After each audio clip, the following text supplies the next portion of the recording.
Kwa nini dhambi ya masturbation imekuwa ni miongoni mwa dhambi ambazo ni ngumu sana watu kuacha, ni ngumu sana watu kujinasua? Ni kwa sababu gani? Imekamata wengine wainjilisti, wengine wachungaji, wengine waimba kwaya, wengine ni vijana. Ninakwambia kwa sababu nimepokea simu mbalimbali za watu waliokamatwa. Mmoja akaniambia, mtumishi, mimi naaminika ni mwinjilisti kanisani, lakini nimekamatwa na shida hii, nashindwa namna kutoka. Sasa ni kwa nini dhambi hii imekuwa ikishikilia? Ni miongoni mwa dhambi ambayo inakamata mtu kutoka, inakuwa ni ngumu. Ngoja nikakupe siri moja upate kujua. Hii dhambi inakamata wanawake mpaka wanaume. Wengi wanadhani kwa wanaume tu, lakini nataka nikwambie kwamba nimekutana na wanawake ambao wanasumbuliwa na hii dhambi ya masturbation, tena wengine ni wakubwa na watoto, lakini dhambi hii inawatesa na kujichua. Nimekutana na watu wengine, ni mwanamke yupo na mtu wake, lakini bado hii dhambi inamsumbua. Anasema naweza kaa nimetoka kulala naye, lakini nikifika nyumbani ni lazima nifanye kile kitu. Unajisikia ni mwanamke huyu. Sasa ngoja nikakueleze kwa nini inakuwa na nguvu na inang'ang'ania sana. Wakati unapoanza unaanza kikawaida sana. Ngoja nikwambie kitu ambacho Mungu alinionyesha na akanifunulia, nawe kitakusaidia. Na kitu chenye ni hichi: mtu anapokuwa anafanya masturbation, anajichua kwa mwanaume au kwa mwanamke, acha niweze kwa mwanaume sana, huwa kuna mbegu zinatoka, mbegu za kiume zinatoka, na anapoanza tu huwa kuna mapepo yanamzunguka pale pale. Kama hiyo dhambi ametupiwa na mawakala wa giza, manake wanamzunguka hapo hapo. Wakishamzunguka wanamchochea ifanye. Ndio maana kuna ingeza kajikuta amelala kitandani tu, ghafla anasikia mwili unawaka. Sasa mwingine ametulia, anasikia tu ghafla ile kitu inamjia, kisha inampa hadi akili, chukua kile pale, chukua kile, fanya tu na hivi.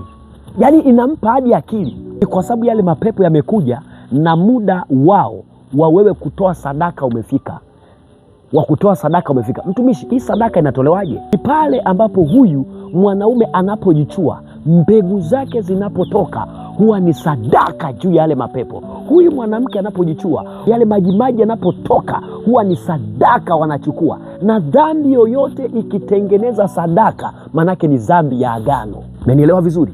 Ni dhambi ambayo inaweka agano katika ulimwengu wa roho, na ikiweka agano manake huwa haitoki haraka. Usidili na hiyo dhambi, dili na agano, kwa sababu agano ndio linaipa nguvu hiyo dhambi. Sasa wengi wamekuwa wakiwateswa na hii dhambi, wanadhani inatoka kwa kufunga tu. Hapana, haitoki tu kwa kufunga, ni lazima uongozwe na mtumishi wa Mungu ambaye naye kashaishinda.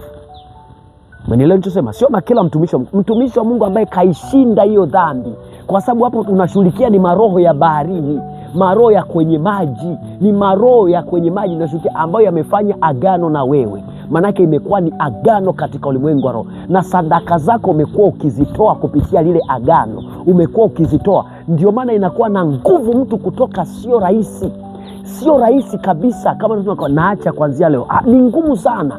Manake ni mpaka upate mtumishi wa Mungu ambaye ana nguvu ya Mungu kikweli kweli, ili Mungu amtumie akutoe hapo ulipo.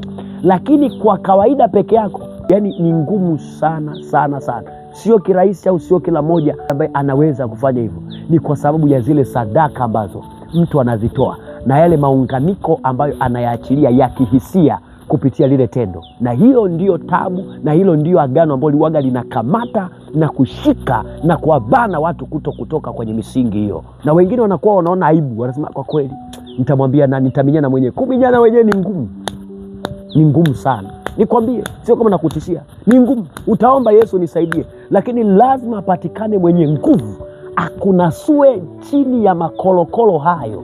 Kwa peke yako sema tu Mungu nisaidie, itakuwa ni ngumu sana. Na wengine sasa wanaingia ni kwenye kukemea, baba hii dhambi naikemea.